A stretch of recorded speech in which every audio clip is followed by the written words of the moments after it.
The tip jar that changed everything. Every night at 11:47 p.m., the last customer walked into a dying diner off Route 66. The place was called Rosie's, neon sign flickering, coffee burnt, pie stale. Maggie, 62 years old, worked the counter alone. Widow, 2 jobs, house almost paid off. The man always ordered the same thing, black coffee, no sugar, left a $100 tip, never said his name, for 30 nights straight. On night 31, Maggie finally asked, "Why do you keep doing that?" He smiled. "Because someone did it for me." Then he slid an envelope across the counter. Inside was a photo. It was Maggie, 20 years younger, standing outside a hospital, next to a scared teenage boy, her son. The man looked at her gently. "You don't remember me, but I remember you."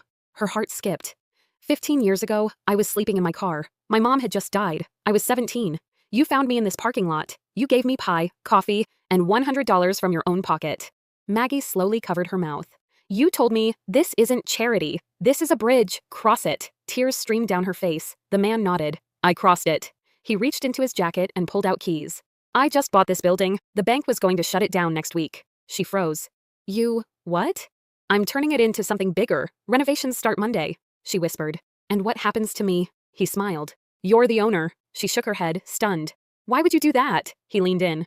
"Because that night, I wasn't just broke." His voice cracked. "I was planning to end my life." Silence swallowed the diner. "You didn't save me with the money," he said. "You saved me because you sat down and talked to me like I mattered." He stepped back toward the door. "One small kindness built a life, and that life just built yours." He walked out into the desert night. The next morning, Maggie unlocked Rosie's one more time, but the flickering neon sign was gone. In its place was a new one being installed. Bright red letters glowing against the sunrise, Bridge Diner, and underneath, in smaller print, "This isn't charity, this is a bridge." That night, a teenage girl walked in, crying, alone. Maggie poured 2 cups of coffee and slid one across the counter. "Sit," she said gently. "Tell me what happened."